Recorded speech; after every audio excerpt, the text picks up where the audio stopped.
In the name of the Father, and the Son, and the Holy Spirit, one God, amen. I would like to talk to you about a subject that I believe is extremely important and relevant to each one of us. That is the problem of evil and suffering in this world. What is the problem, and how can we as Christians respond to this problem? The problem of evil and suffering in this world is used by most atheists to justify their atheism. But if we dig a little deeper, we'll realize that it creates a bigger challenge to atheists. But before I begin and delve into the problem of evil and suffering, I would like to share with you the following. There are two types of evil, and there are two perspectives of evil. What are the two types of evil? There's the moral type of evil, and there's the natural type of evil. The moral type of evil is the evil we do: sin, lying, cheating, swearing, and so on and so forth. The natural type of evil is the evil we experience in the form of suffering, diseases, pandemics, the coronavirus, and so on and so forth. So there's the moral, the evil we do, sin, and there's the natural evil, and that's the evil we suffer. These are the two types of evil. There are also two perspectives of evil, or two approaches with which we approach the problem of evil and suffering. First, there's the logical approach, the cognitive approach, or the intellectual approach. That approach asks the question, where did evil come from? It's about the origin of evil. The other approach is the emotional approach and the existential approach, or the pastoral approach. It doesn't so much ask the question of origin, where it came from, but it asks the question of purpose. What do I do in the midst of my suffering? The first perspective, the intellectual perspective, with that, to address that challenge, we use the tools of logic and reason. To address the challenge of the emotional perspective, we appeal to the tools of the promises in the scriptures. In simple terms, the intellectual perspective addresses the mind, and the emotional, existential perspective addresses the heart. These are the two perspectives, and these are the two types of evil. We will begin with the logical approach, and then we'll move on in future episodes to address the pastoral, emotional approach. So what is the problem of evil and suffering? I will present the problem to you in its original syllogistic format. So I'll have premises and conclusions that follow these premises. The first premise says this: an all-powerful God would be able to destroy evil. That's a major premise or assumption. Second premise: an all-loving God would be able to destroy evil. All right, another premise: evil exists.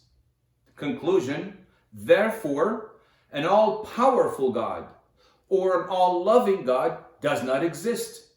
Because if he was all-loving, he would want to get rid of evil. If he was all-powerful, he would be able to get rid of evil. Yet evil exists. Therefore, God is neither all-loving nor is he all-powerful. And that is the problem of evil and suffering, presented in a logical format, or a syllogistic format, or in a format of a syllogism. Now, if I am not comfortable with the conclusion, which I am not, and we're all not comfortable with the conclusion that God does not exist, I have to go back and see what is the problem in the premises. Because the conclusion is built on the validity and the reliability of the premises. So what are the premises? Let's look at the first premise. An all-powerful God would be able to destroy evil. An all-loving God would want to destroy evil. Well, let's dig a little deeper into these premises.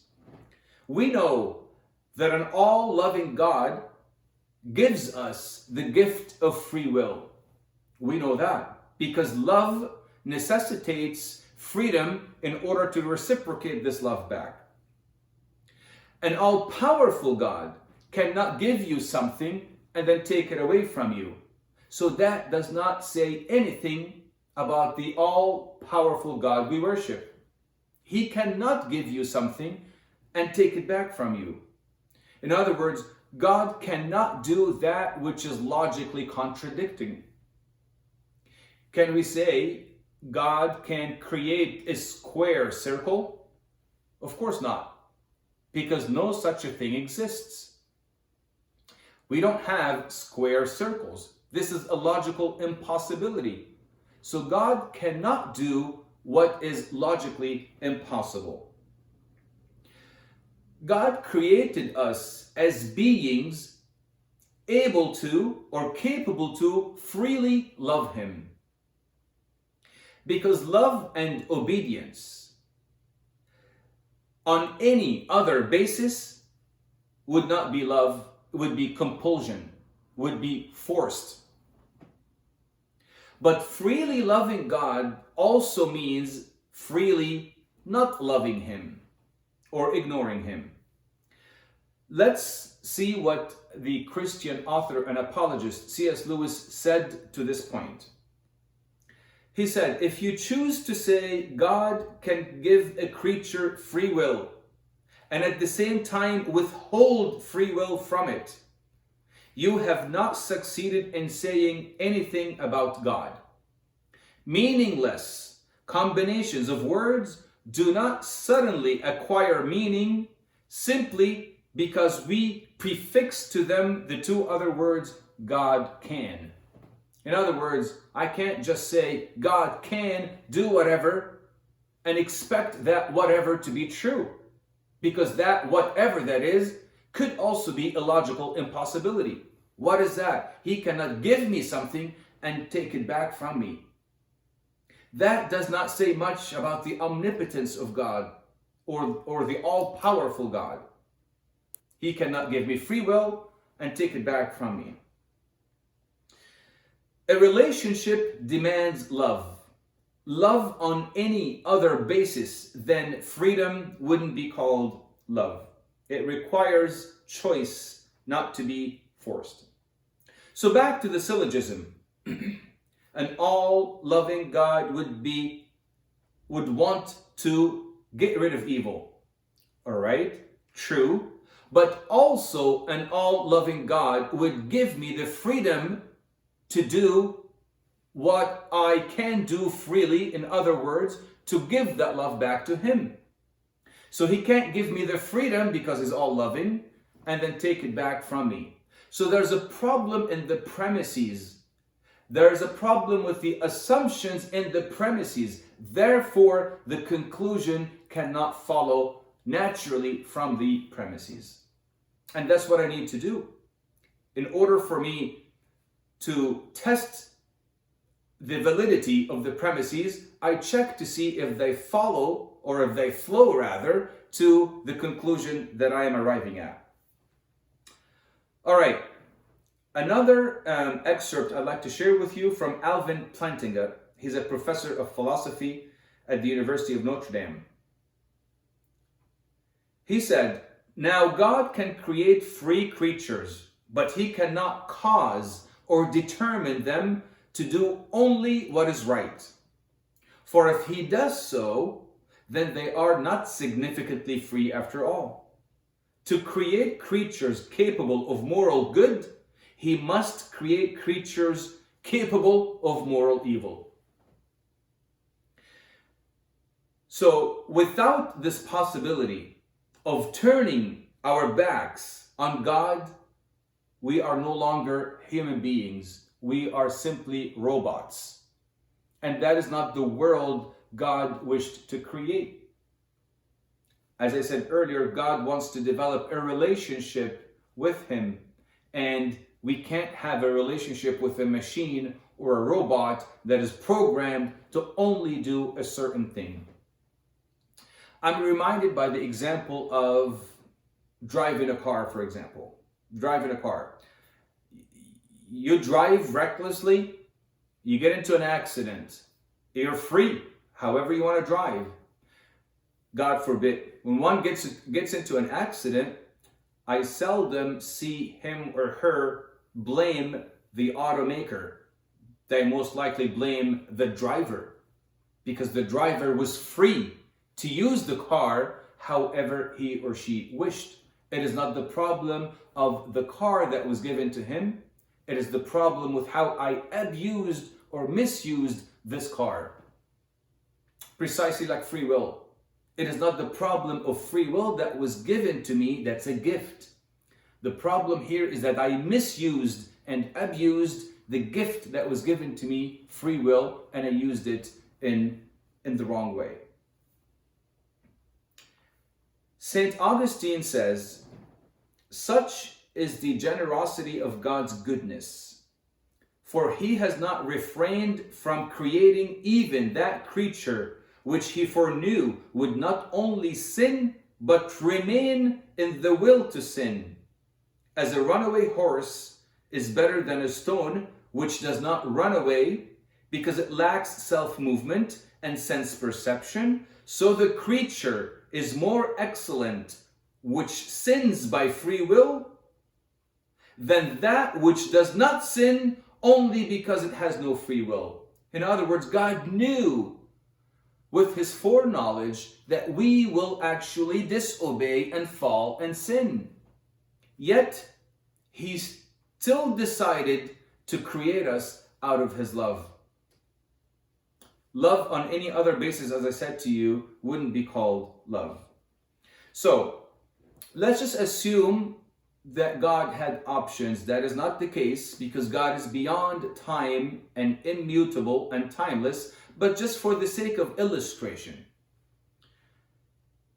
let's say he had 4 options: to create nothing, to create beings who cannot choose anything, to create beings who can only choose good, or to create beings who can choose between good and evil. Which one of these options will allow the existence of true love? To create nothing, hardly any love, because there's nothing there to love and to reciprocate. To create beings who cannot choose, can't have love if you can't choose. To create beings who can only choose good, then you're determined to do what you're called to do. There's no freedom, there's no love. To create beings who can choose between good and evil, only in this instance where you can experience true love. So let us summarize the free will defense, or the free will response to the problem of evil and suffering. Keep in mind, I am only discussing the intellectual, logical aspect of the problem and evil. We will get into the emotional as we progress later on. Here's the summary. Where there's love, there's freedom.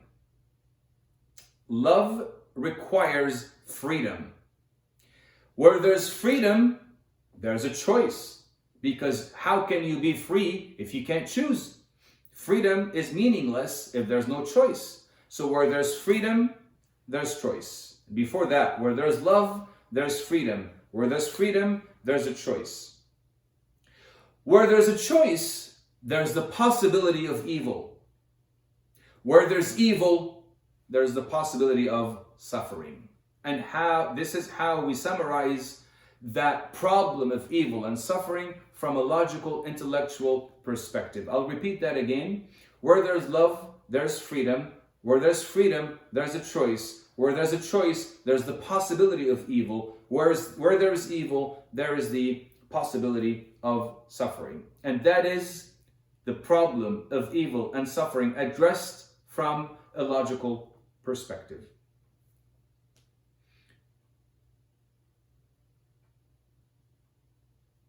We'll continue on with the problem and evil and suffering. We discussed the logical perspective in previous episodes.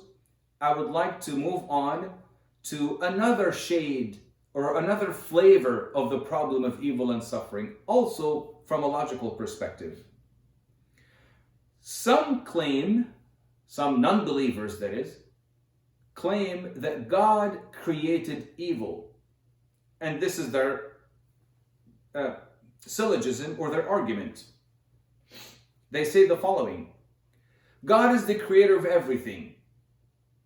That's the first premise. Evil is something. It's the second premise. The conclusion, therefore, God created evil. And they go on to say, God cannot be all-loving because he created evil in this world. Now, what's the problem with these premises? God created everything. We can agree with that. We agree on that. Yes, that is true. God created everything. Evil is something. Now, we have a problem with this premise. It's the problem of the nature of evil.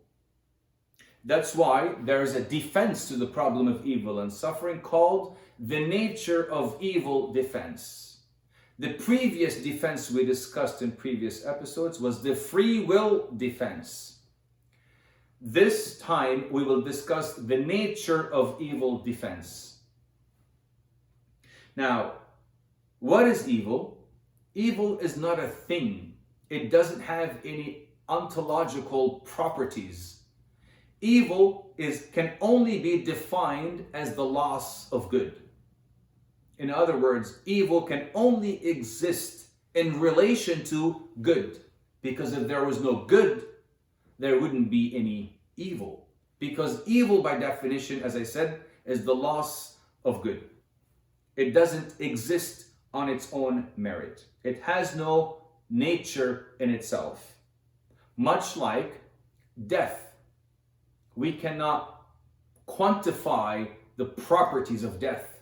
Death, by definition, is the loss of life. Cold. You don't have any quantifiable properties of cold. Cold is only measured by the loss of heat. Light and darkness. Darkness can only be defined by loss of light, and so on and so forth. Evil can only be defined as the loss of good. So, when we abandoned the will of God, when we turned our backs from God, we did not turn from God to evil. And that is very important for us to understand. We did not turn from God to evil as if there was another direction called evil or another God called the God of evil that we turn towards. Absolutely not. But the mere turning from God is called evil. Not because we turned towards evil, but because we turned from good, who is God. That turning becomes evil. All right. Let's look at evil as I mentioned earlier, an argument for atheists to justify their atheism or disbelief in God. A question: is evil and the problem of evil only a problem for Christians? Of course not. Everyone and every worldview, every philosophy, every religion in this world must give an answer to the problem of evil and suffering. So they must provide the following. Number one, they must provide a diagnosis of the problem and a solution to the problem. Every worldview must explain where did evil come from, what is the nature of evil, diagnose the problem, and don't only stop there, but give me a solution to this problem. And the answer must meet both the intellectual demand and the emotional demand of the question. In other words, your diagnosis and your solution must satisfy my intellect and my emotions and my heart. And we can go through all religions in this world and see how they addressed or responded to the challenge of the problem of evil and suffering. Well, let's look at atheism for now. As I mentioned earlier, evil creates a bigger problem for atheists. Why is that? Because every judgment presupposes a standard based on which you make that judgment. So if I say this is bad, I can only say that based on a standard that gives me the understanding of bad and good. Without that standard of morality, I wouldn't know what is bad and what is good. In other words, if I, for example, say that this iPad is old, what am I implying? What am I presupposing? That I have an understanding of what a new iPad looks like or a new device looks like. Otherwise, I wouldn't know if this is old or new or indifferent. But if I say this is bad, then I'm implying that there is something else that is good that I am comparing this to. But here's the question. What is that standard that atheists may use to determine what is evil and what is good? There's no standard. And I will share with you an excerpt from one of the most famous atheists, Professor Richard Dawkins. He's an English ethologist and evolutionary biologist out of Oxford University in England. He said the following: in a universe of blind physical forces and genetic replication, some people are going to get hurt, other people are going to get lucky, and you will not find any rhyme or reason in it, nor any justice. The universe we observe has precisely the properties we should expect if there is, at the bottom, listen to this, no design, no purpose, no evil, and no good. Nothing but blind, pitiless indifference. DNA neither knows nor cares. DNA just is, and we dance to its music. So Professor Dawkins came to the realization that to be consistent with his atheism, and I do respect that, he's at least consistent with his worldview of atheism, he comes to the conclusion of there's no evil and there's no good. But my question is this the way we live our lives? Try telling someone who has lost a loved one, well, too bad, there's no evil, there's no good. Is this existentially falsifiable? Of course it is. We don't live with these premises that there's no evil and there's no good. Another question I have to Mr. Dawkins, Professor Dawkins. He says there's no evil, there's no good, nothing but pitiless indifference. DNA neither knows nor cares. Now my question is, how do you then know, Mr. Dawkins, that DNA neither knows nor cares? Have you escaped that plague of ignorance? In other words, how do you know that DNA doesn't know? Because if DNA doesn't know, then that would include you also, and you wouldn't be able to claim that you know the truth. All right, let's move on.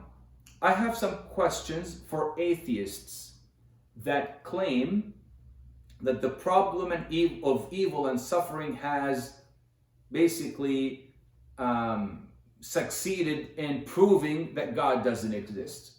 A couple of questions. What standard do you use to determine good and evil, or to define good and evil? And how does that work in a world without any moral absolutes? Here are the atheistic answers that at least I have been getting throughout the years. One answer says, good is what causes the least suffering. That's a definition of what good is. Whatever causes the least suffering is good. Well, we can refute this by saying, well, in some countries like Sudan, for example, the government claims that it's reducing starvation in the Muslim majority by killing Christians. Now, why is that wrong? If it is really good is what causes the least suffering. Another answer they give me is that good is determined by one's culture. Well, the Nazis' culture said it was moral to kill Jews. Why was that wrong? So we cannot say culture defines evil, or the greater good defines evil, or in other words, what causes the least suffering defines evil. All right,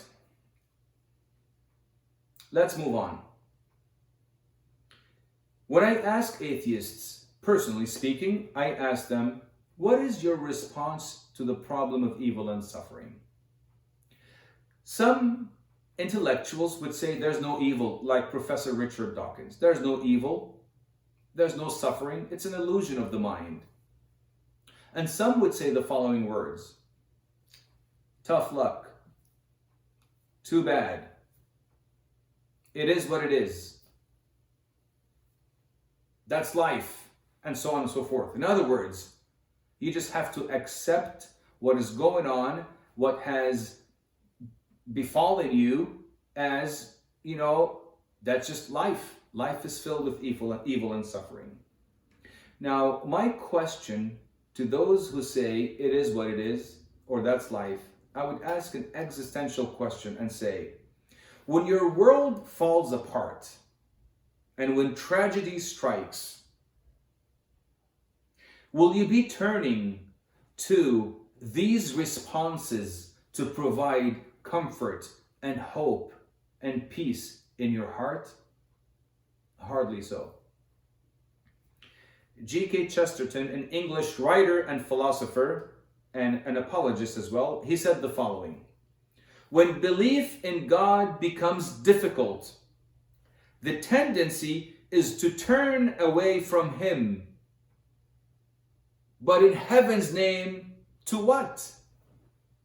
In other words, when belief in God becomes difficult in light of the problem of evil and suffering, I feel the tendency to turn my head away from Him. But to what? In other words, whatever I'm turning towards is not going to help me in the midst of my suffering. Because if something indeed came from nothing, then nothing is the answer to the problem of evil and suffering. And that is what atheists would claim to believe in. Let's move on to using evil as an argument for the existence of God.